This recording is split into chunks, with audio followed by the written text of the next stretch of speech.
Hi guys, I hope you're having an amazing day.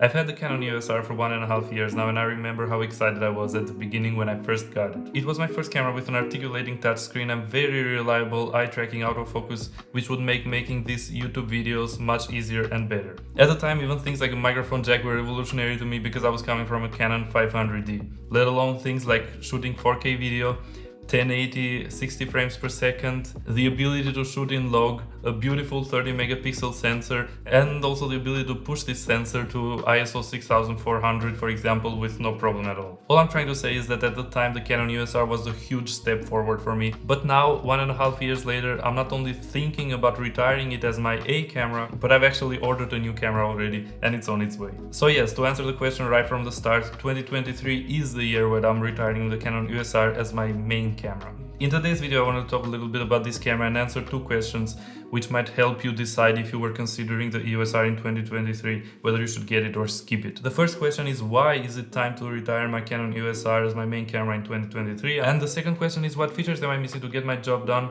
considering that I have this YouTube channel as well as client work? I've made a list about it and there are 5 big reasons why the Canon EOS R isn't satisfying my needs anymore. The first biggest reason is because it can only shoot 8-bit video. The second reason is because the dynamic range is quite limiting, but also it introduces a lot of noise when shooting C-Log in not so well lit spaces. The third reason, which you might also know about this camera, is the huge crop that it introduces in 4K and also no 4K slow motion. The fourth reason is the slow autofocus for today's standards, as well as no autofocus at all at 120 frames per second. And the fifth reason is because it has no dual card slots and also no joystick. So let's dive a little bit deeper into all of these reasons one by one. As I'm getting better at these crafts, I'm also getting a lot more inquiries to work for clients. And the last project that I got was a short 2-minute introductory video for a cafe. I got this project about 10 days ago, and even though there's still a lot of time for me to shoot it, I didn't start yet, even though I wanted to. Basically, the reason why I haven't started is because I couldn't trust my Canon EOS R to get me some clean footage from this cafe because the place is not very well lit. I also wanted to shoot in log for this project, but I know that I can't do it because if I do it with the 8-bit colors that this camera can shoot,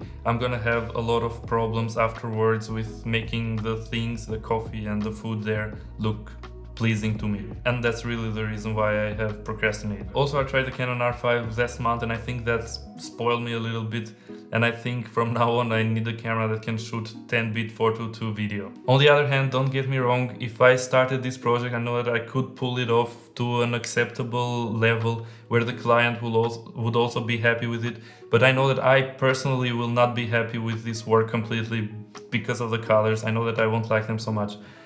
And that's why I haven't started it, and that's why I don't want to start it. The second reason was dynamic range, and that is also a big issue that I have with my Canon EOS R, but also the other mirrorless cameras from Canon. With the exception of the R3 and the R5C, those two cameras have quite respectable dynamic range, but all the other ones are quite mediocre in this sense, especially when compared to some of the Sony cameras. And the EOS R sits almost at the bottom for dynamic range from the full-frame mirrorless cameras from Canon, only passing the RP. That is the reason why sometimes when I combine this camera with its dynamic range and I use it with C-Log and 8-bit colors, I've been very unhappy with the results that I've gotten in the shadows, with the noise and the colors that have appeared there. The third reason is 4K crop. Now I'm mainly okay with shooting 1080p with this camera, especially since it's quite good and it has a lot of megabits per second when it records in 1080p. I'm even recording in 1080p right now with no log, in case you were wondering, but it still can't compete with 4K footage. And when you're talking to clients about shooting some projects, for some reason they really care about 4K footage. And with this camera I've never been so happy to brag about it, that it can shoot 4K, because it has a massive crop and a terrible rolling shutter when shooting 4K. But also in 4K it cannot shoot any kind of slow motion. It's only limited to 23, 24 and 30 frames per second. Sometimes I've used the 4K 24 frames per second with my RF 16mm f2.8, which is also the lens that I'm shooting with right now, even though now I'm shooting in 1080p. But for the space that I'm shooting here I still find the crop a little bit too much. So basically I need need a camera that is able to shoot 4K with slow motion and with no crop. Slow autofocus for today's standards and also no autofocus at all at 120 frames per second is the other thing I'm missing from my Canon EOS R, and is also the reason why I need an upgrade. Sure, you can make some great B-roll, slow motion with 60 frames per second, 1080p with this camera, but as I said last month, I tried the Canon R5 and I shot some clips in 120 frames per second with that camera, and it really spoiled me, so I can't not have that feature on my cameras anymore.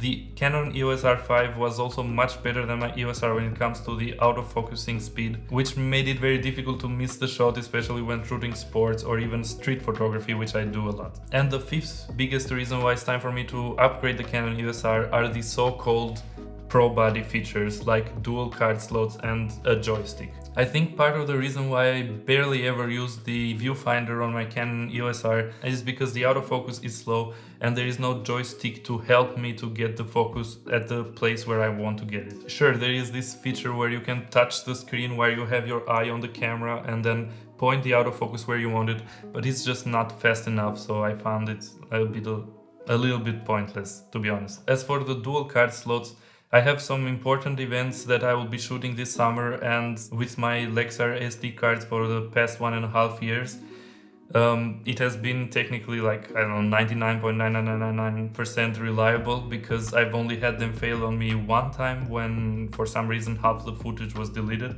but it wasn't so important, so it wasn't a big deal. Anyways, this summer I'm not willing to take that risk anymore, even though it's technically a small risk. Because, for example, there is almost no footage, no photos at all from my parents' weddings, and I didn't see any of them because their photographer messed it up. And I don't want to be that guy. So yeah, considering these 5 reasons, 2023 is going to be the year where I'm going to retire my Canon EOS R. This is actually quite a sentimental moment for me, because this was the first pro camera that I got my hands on, and I've grown so much with it. I've learned so much from it.